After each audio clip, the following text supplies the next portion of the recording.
Good afternoon, everyone. Just want to welcome you this Sunday afternoon. Binghamton University, we have the pleasure of hosting one of our alumni spotlights, probably one of the best ones, I think, if I should say so, for this semester. And we'll be getting into why. A lot of it has to do with some of the questions you asked, some of the input you've asked about seeing certain alumni. I know that we get questions in the admissions office. What are they doing now? So this is a great afternoon to kind of find out where do our students end up once they leave Binghamton. We're going to go into introductions first, but I want to give it a minute to make sure everyone has an opportunity to go ahead and join, and then we'll go ahead and get started. Okay, again, I want to welcome everyone. This is Sunday, April 25th, Alumni Spotlight. We are pleased to have with us Dr. Smith. We'll be going through some introductions first, and then we'll go ahead and get started. I do want to let you know, prior to getting started with the introductions, we know a lot of you are admitted students and you may have some questions. Jen and I will be in the background answering those. So if you do have questions for admissions, please feel free to put that in the Q&A. This event's not really for that, but we are here to answer those questions while Dr. Smith is speaking. So we're going to go ahead and get started, and I'm going to start with some introductions first with some of the panelists that are here, and then we'll get started and turn it over to Dr. Smith. Jen, you want to go ahead and go first? Sure. Hi, everyone. My name is Jen Catalano. I'm an admissions specialist at Binghamton. I'm also a Binghamton alum. I graduated in 2019 with my what was my degree in? Human development. Thank you all for being here today, and happy to answer your questions as we go through this. All right, Dr. Smith, you want to go ahead and just give a brief introduction? Sure. Hi, everyone. My name is Dr. Sharon Smith. I am a Binghamton alum, class of 1992. I graduated from Binghamton with 2 degrees, well, a double major actually, in chemistry and in sociology. And should I just go ahead and keep going? No, you're good. We're gonna, I'll just tell them who I am, and then Jen and I will go off into the background, and then the floor will be all yours. A lot of you already know who I am. My name is Byron Gittins. I'm the Senior Assistant Director here at Binghamton University. Been out on the road, saw some of you at college fairs or this year virtual sessions. Been doing admissions for 12 years now. I'm a first-gen student, so a lot of information on the process if that's your journey as well, or even you're the first one in your household. Maybe your brother and sister went off, but this is your first experience. So there's a lot of questions out there. Parents, sometimes if you're in the background, you have questions about this process and how do we make these decisions, who's coming to Binghamton or not. So I'll be in the background with Jen answering questions, but we're gonna go ahead and turn it over to Dr. Smith, and we'll talk to you at the end. So hi again. So my name is, like I said, Dr. Sharon Smith. Just to give you some background, so I am from Brooklyn, born and raised, still live in Brooklyn. I went to Brooklyn Tech. I am a first-generation American. My family's from the Caribbean, from St. Vincent and the Grenadines. So my mom did not know anything about the college process. She was not a fan of us even spending the night at a friend's house, much less going away to college. So I did a lot of the legwork on my own with her support, but she was a little apprehensive.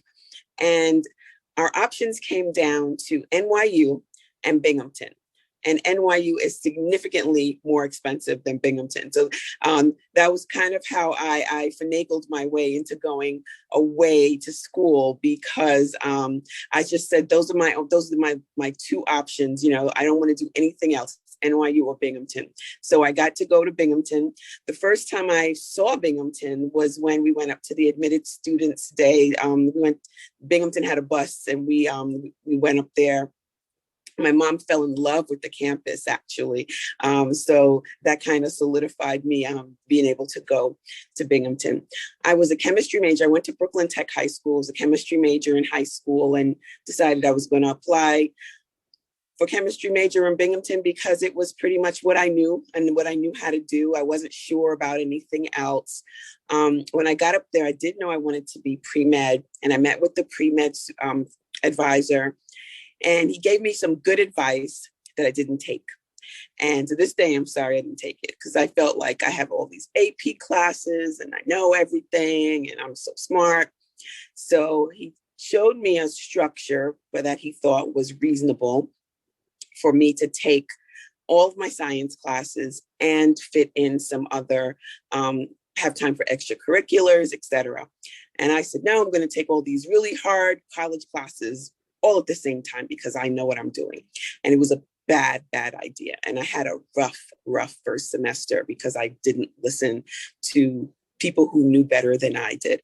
So that's one takeaway I had from my very first semester is being in high school and AP classes is not the same as being in college and taking those, even when it seems like the same classes. The level is not the same. The intensity is different. Your attention is pulled in a million different directions. There's no one to wake you up, no one to say, turn off the TV, it's time to go to bed. You're pretty much doing this on your own. And you have to be able to manage your own time and figure it out. It's not that simple. But there are people there to guide you. I have to say the guidance counselors and the pre-med counselor at Binghamton were really good resources for me. I like I said, I didn't listen, but I went back after that first semester and said, okay, I'm ready to listen now. And I got really good advice. I started off, like I said, as a chemistry major. I really loved chemistry, still love it to this day.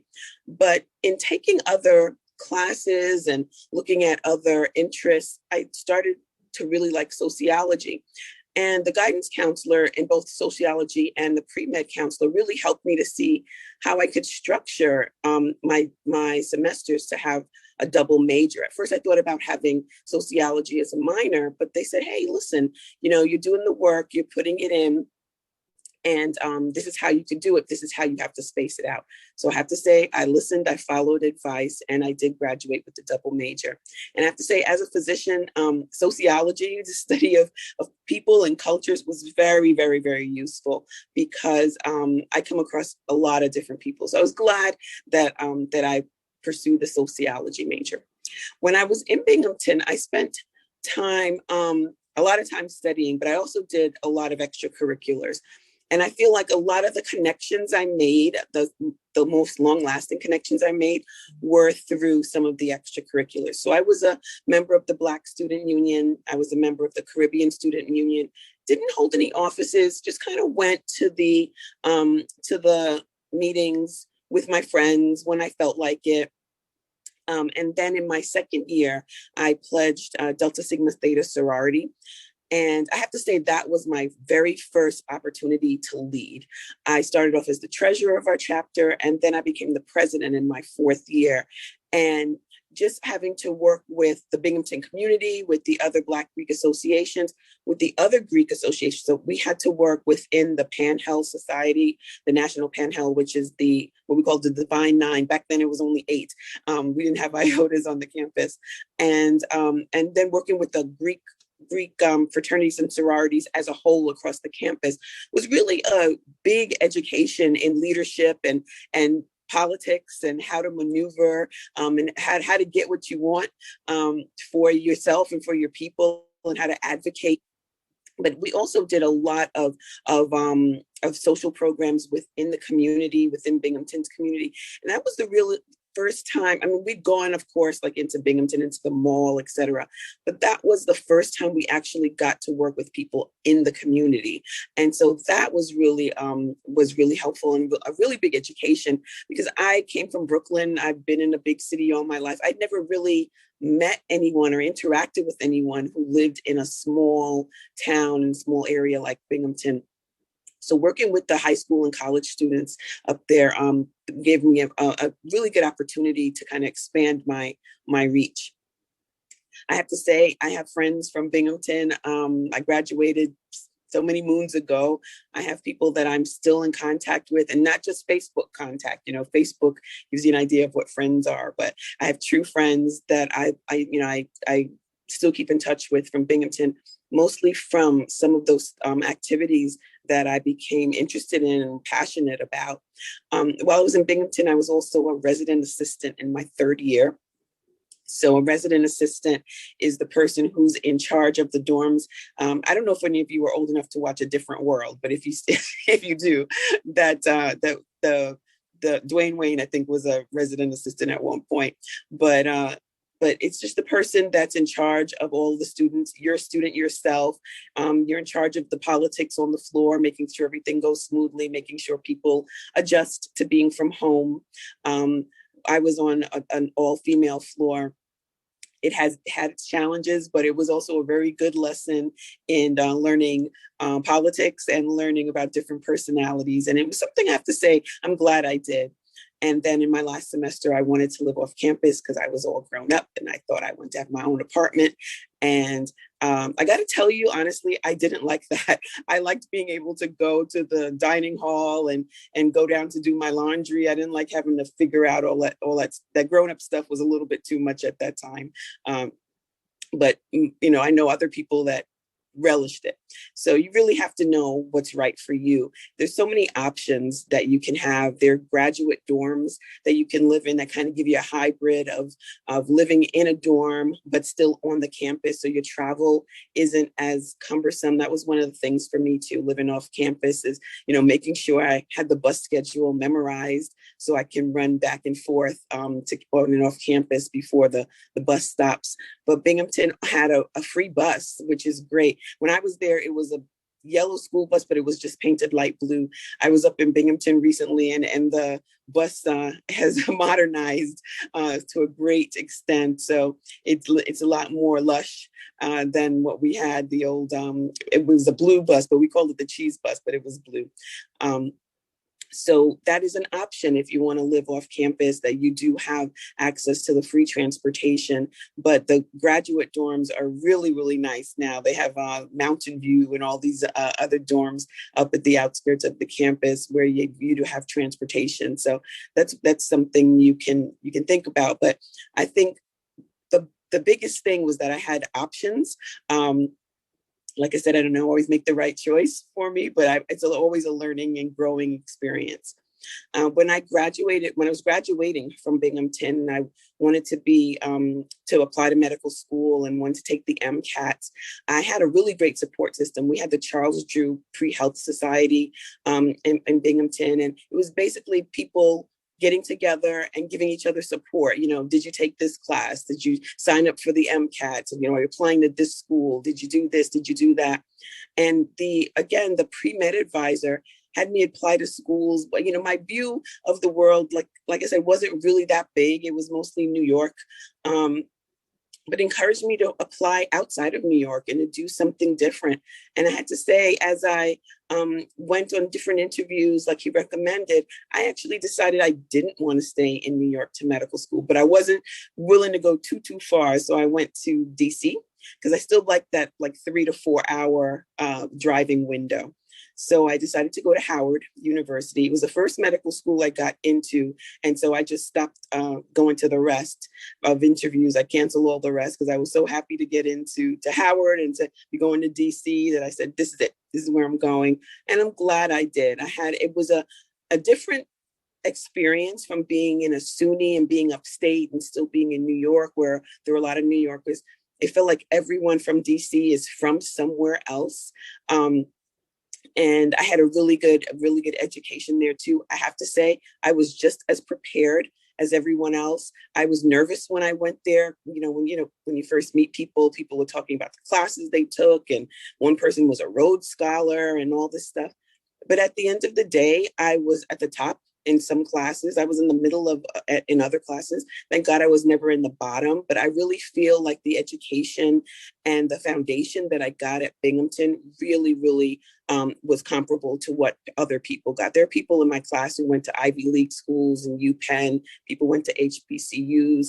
They went to a variety of schools and had a variety of majors. And that was another thing. I was glad that I took the time to really pursue sociology. I'm glad that the advisors convinced me to have it as a double major, not just to be so focused on the sciences, but really to pursue something else that was a passion. Because there were people in medical school who had majored in theology and kinesiology and music, people who also had good backgrounds and good advisors and took that advice. But, college is really your place to find your passion.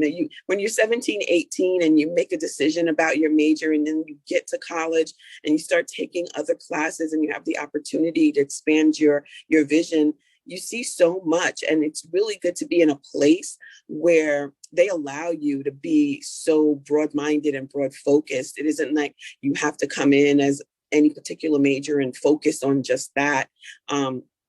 I know my daughter recently went through the college process, and some of the colleges that we rejected actually were like that. Like if you got into, like, you have to apply to the School of Business, and that's where you are and that's where you stay. And, that doesn't really give you the full college experience. It's supposed to be really a learning and growing experience. It's not supposed to be, your line in the sand, definitely of what you only want to do. It should help you find what you also want to do and things that also might interest you and augment what you want to do for in terms of a medical degree. I know I had one person who went to college and decided and thought she wanted to be a physical therapist. And while she was there and she was taking the sciences, she decided she wanted to go to medical school, and she was in medical school with me.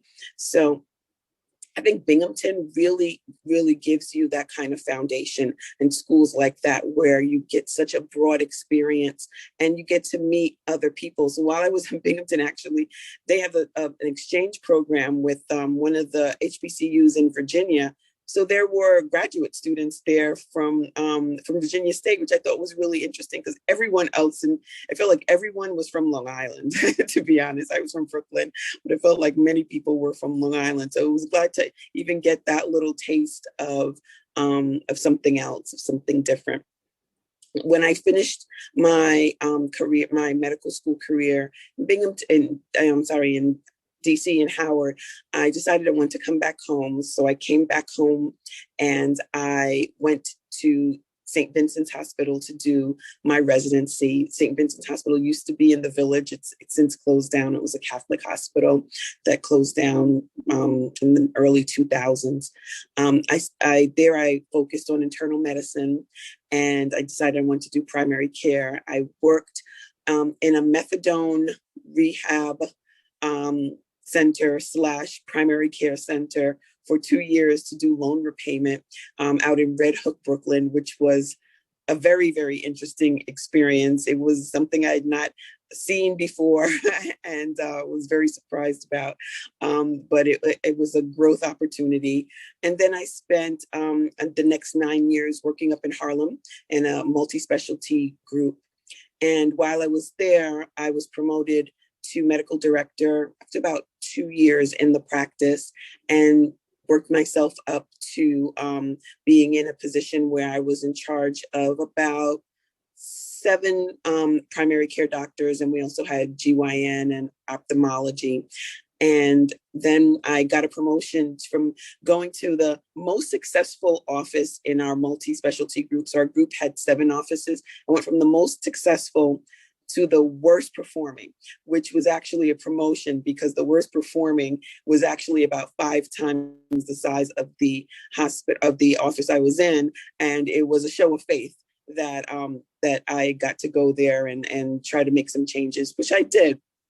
And I then became the associate chief medical officer of the company because of the work that I did at that office.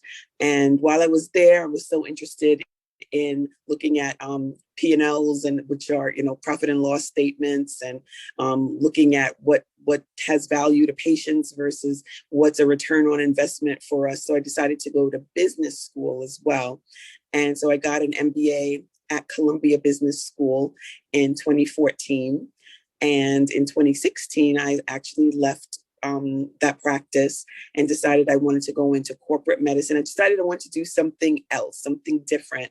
And as a physician, I can tell you, when I first went to medical school, I thought being a doctor just meant seeing patients in the office all day, every day. But that is actually not what it means. There's so many options and opportunities for physicians, anywhere from working with startups, working with pharmaceuticals, working with electronic health companies, working in corporate medicine like I do. So I work for a Fortune 100 company. It's a very large, profitable financial services company. I am now the chief medical officer. I've been the chief medical officer there for about almost 2 years now, since July of 19. It again is a learning and growth experience. I had no experience when I decided to make the change into corporate medicine, but it was an opportunity to learn and to grow and to see something different and to expand my horizons and use kind of some of the foundational things I learned in college and learned at Binghamton about, not just focusing on one thing, but being willing to expand my horizons and expand my view. So I made the leap and I went over to corporate medicine and I loved it. And after a few years, I was promoted to the chief medical officer. And there I'm in charge of the health and well-being and safety of we have 20,000 domestic employees and about 22,000 international employees in about 20 countries. Largest being Japan, but we have employees in Brazil, UK, all over the EU, all over South America, and in Asia. We have only a handful of people in Africa, and that's in Kenya and Ghana, not really many. And then we also have a handful of people in Australia, maybe less than 25, I think. So it's given me international experience, international reach. I'm learning more than I ever thought I wanted to know about the healthcare systems in these countries because of COVID. So when I was in my position for about 6 months, I got this alert about this weird pneumonia in China, where 11 people were hospitalized with the same pneumonia. And that was probably like the last week of December. And it just spiraled from there. So I have been in charge of our pandemic planning and our pandemic response team. I work with actually a very closely with almost every aspect of the company, with risk, with legal, with HR, with facilities, with security, with everyone. Everyone who could possibly be interested in COVID, that's who we work with. We look at how it affects people in communities. We look at how it affects businesses, stocks, everything. So that's been my journey. That's been a lot of what I've done with my degree from Binghamton. And it's funny because I went to a meeting the other day with another company, and their chief medical officer also graduated from Binghamton. He was class of '86. So it was nice to meet another Binghamton alum who also went to medical school, who also went into corporate medicine. So and he and I actually keep in touch. And we have lunch plans post-COVID, so that should be fun. But and that's who I am and what I do for a living. I have to say I enjoy being a physician. I would not have had it any other way. I am so glad I went to Binghamton and not NYU because of the initial reason I told you, the cost. So I know some of my classmates who graduated from undergrad owing $100,000. So they started medical school with $100,000 debt. And I started medical school with $3,000 in student loans, which I promptly paid off within my first couple of months of residency. But then I still had loans from medical school. So I was so glad that I chose a school where it's a state university. I got a fantastic education that prepared me for medical school and life beyond. And I wasn't saddled with a huge debt added on to my medical school debt. So it gave me a little bit more freedom to think about where I wanted to go to medical school also, because I didn't have to think about, I'm going to owe $200,000 or more. I really only had to worry about my medical school debt. So I'll take any questions if anyone has questions. That was awesome, Dr. Smith. Yeah, I was looking to see if anyone was putting anything in the Q&A. I think you were covering so much, they were all listening to you, to be honest. I mean, that was just phenomenal. I mean, these are the kind of things that we're just so proud of. For those who are on here as attendees, some of you are admitted students, so you're trying to make your decision. Some of you are prospects where you're looking at Binghamton for the first time. these alumnus don't have to do this. They do not have to come back and talk about how Binghamton helped them or their life at Binghamton. They do it just because they're proud. They're proud of being a Bearcat. They're proud of what experience they had. And you heard it right from Dr. Smith, not from me or Jen. So, Byron, I got to correct you though. When I was there, we were the Colonials. We were not as aggressive as the Bearcats. I know it. They changed the mascot. Thank God, because the Colonials were a little like. I've been hearing about that. So what do you think the biggest difference is? If you had to really think of it, like what really changed when you went from there to the Bearcats? I think my level of pride went up significantly. Oh, wow. Because it was a Colonial with like the pilgrim hat. Yeah. It was kind of like, but yeah. And the sports changed, right? So I think that was one of the things that when I was at Binghamton, we had sports teams that we could support, but they were more like, because your friends were on the team, they weren't like big televised games. But I have to tell you, I was really excited when Binghamton, I love basketball. I was a Brooklyn Nets season ticket holder for many, many years. And so when Binghamton got a Division I team, I was so excited. I really was. And I still am. It gives me a lot of pride that the Binghamton Bearcat, thank God they didn't keep the Colonials. Yeah, I was going to say it's easy to promote Bearcats. Yeah. But that was, and it wasn't just me. I know a lot of people I graduated with, like when we found out we were getting a D1 basketball team that, it was going to be on TV. I know a lot of people who weren't even into basketball followed Binghamton just because we had that, what we call bingo pride. And we were just so happy to see it. And I'm still happy. I'm happy that Binghamton made that kind of investment in the community and in the students, and gave people an opportunity that they probably wouldn't have had to go to college. So that was really nice. I'm still really happy about it. Oh, that's awesome. Thank you for sharing that. And that's what we love for students to see, because we can go out on the road and talk to you till we're blue in the face, but when you get to see the alumni that went to Binghamton and they had those experiences, that's what it's about. Your parents are paying for you to not only have a good time, but to have a great outcome once you leave here, financially, meaning a job, not too much in debt and things like that. So I know some of you may have some other questions that are tied to admissions. Jen and I did try to put a lot of things in there. Dr. Smith, if you want to share your information, you can certainly type it in the chat for the attendees. That's up to you. You can definitely link me through LinkedIn. Please remind me that you were on this call because I don't like strangers. So if you try to link me and I don't know who you are, I get nervous. I think it's some kind of scam. So when you link me through LinkedIn, put in the comments that you were on the Binghamton Alumni Spotlight, and I will definitely connect with you.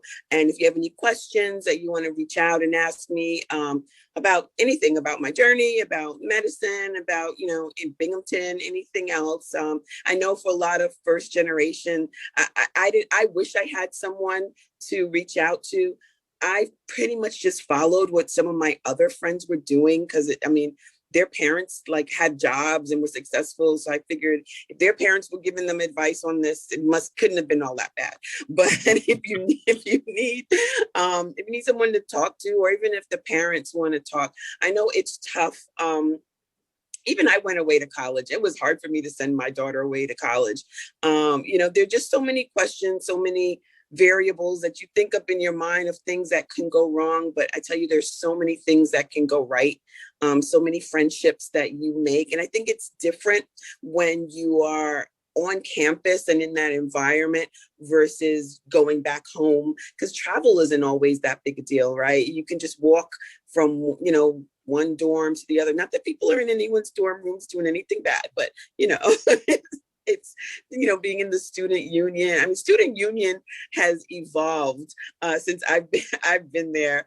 It's really, really, really spectacular. I was really excited when I saw how the student union was redone. But I think, like I said, the level of it isn't necessarily hand holding, but guidance that you get at Binghamton is really tantamount to what you need to go out and be successful. Because you do have to learn to be a self-starter, but even self-starters gotta start, right? Someone helped them. Someone said, listen, do this, not that. You got hard-headed people like me that saying, I don't need you. But in actuality, it wasn't like I said, I don't need you, and that was it. They washed their hands of me. Like when I came back with my tail between my legs, it was like, okay, let's start over, So that level of support and guidance was there. And even as a chemistry major, the farther up I went, the smaller and smaller the classes got. There weren't a whole lot of chemistry majors at the time, and there weren't a lot of women, right? So in the science majors and my chemistry majors, there were 2 of us in some classes, maybe 3 out of 20, 25 people. So, but we kind of had, we were all in the science library. You would walk over to science library, and there was kind of like a little badge of honor that, like we're in chemistry, because it was like not a clique, but a clique, and I think our experiences were so different, because I have to say the chemistry department was a little bit more multicultural than a lot of the other departments. Respiratory stat to the cardiac room in the ED, respiratory stat. Sorry, I'm in the hospital actually working today, so that's why you're hearing some of that. But I was just saying, like, I was surprised at how diverse my chemistry cohort was. But I have to say, I felt supported. I felt like when I fell down, there was someone there to say, okay, let's try again. And when I did well, there was someone to say, okay, that was a good idea. I'm glad you did that. And definitely in the extracurriculars that I participated in, like most people are RAs for 2 years. I only wanted to do it for 1 year, not a problem. Dr. Smith, that was so awesome. We really appreciate your time today. Thank you for even going into detail with these students, because that's the vision that they need to have, the one that you kind of gave to us today. So we certainly appreciate your time.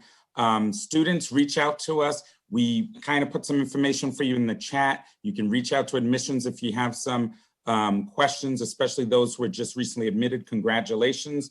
And May 1st, obviously, is the national deadline for depositing. So certainly reach out if there's any outstanding questions. Thanks again, everyone. Jen, have a great day. I'll see you tomorrow. Thanks, See you tomorrow. Thank you, Dr. Smith. Bye. Thank you. Bye.